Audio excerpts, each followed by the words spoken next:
What's up YouTube, Saf here on SuperSaf TV. It's another day and it's another Q&A. Yeah.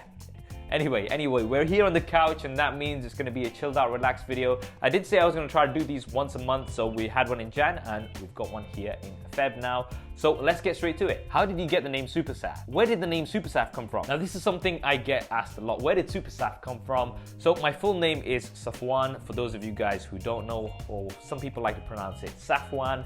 And my nickname has always been Saf, but I was working in London a few years ago. I was a programmer and I was one of the fastest in the team. So my manager used to actually call me SuperSaf. And that kind of stuck, and when it came to creating my Twitter account, Saf wasn't available, Safwan wasn't available, so I just put in SuperSaf and it was there and I was like, okay, this is cool. Then I used it for YouTube, SuperSaf TV, and then it kind of just stuck, and I actually quite like the sound of it as well because it's got the S and S, SuperSaf.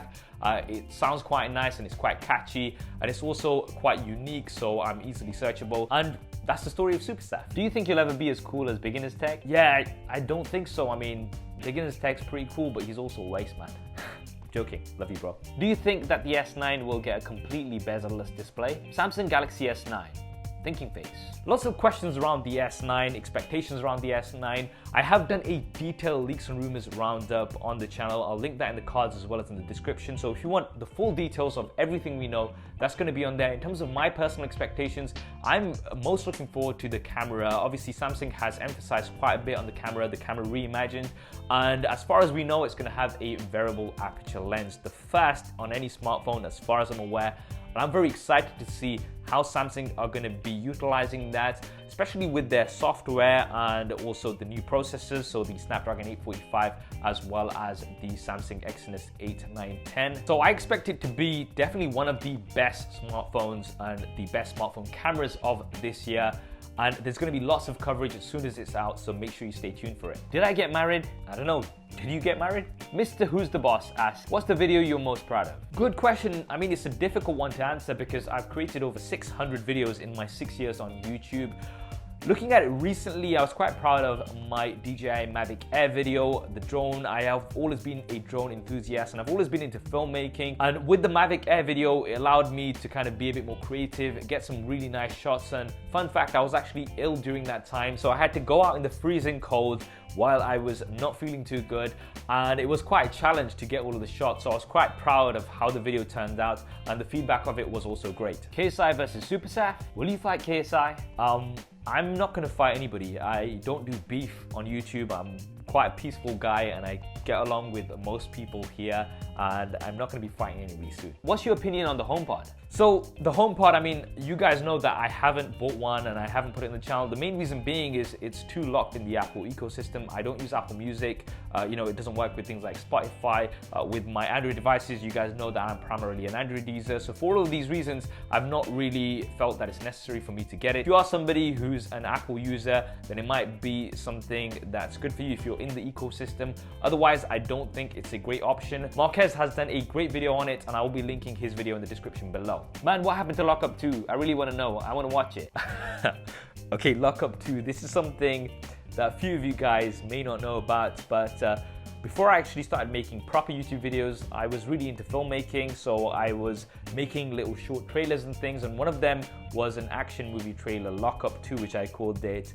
I'll leave that linked in the cards and in the description if you want to check it out. It's very cheesy to today's standards with all of the over-the-top visual effects, which I was practicing, but it was my first attempt at it, so, you know, it's something that I was really interested in and wanted to check out. But since then, I've kind of gone away from the filmmaking thing, as I was saying, with the Mavic video, so I've not really had a chance to make short movies.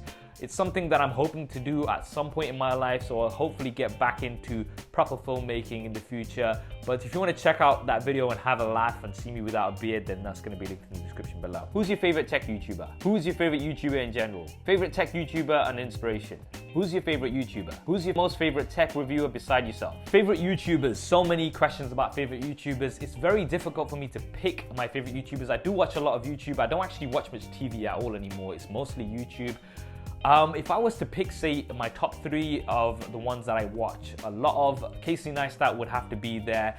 Great guy, and he makes great content. I love his way of storytelling, and he is a good friend as well, so I do like his videos and I would definitely recommend you watch them. Marquez MKBHD obviously is another guy. Most of you guys are probably already subscribed to him. I respect him a lot. I've hung out with him a few times, not got a bad thing to say about the guy. Really nice guy, and he makes great content. His quality of videos is very high, and he's also very knowledgeable. Like, when you speak to him as well, he actually knows his stuff, and I respect that, and I'm very much inspired by his videos. And also Lou from Unbox Therapy, I mean, he's the largest tech YouTuber in the world, and that's for many good reasons. He's a very entertaining and very funny guy in person as well, and that comes across in his videos very well.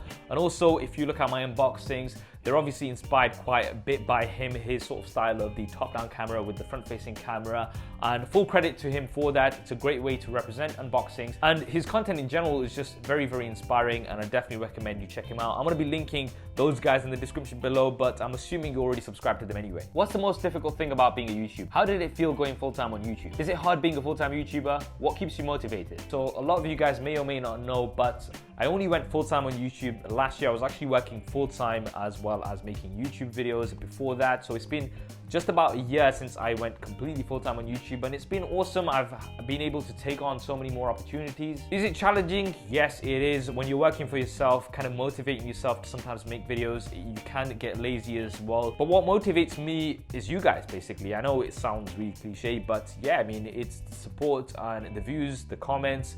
You know, when people enjoy your content, you're kind of motivated to do more. And hopefully, if you guys continue enjoying my content, then I'll continue making it. Hey Saf, can you give a brief talk about the current monetization policy?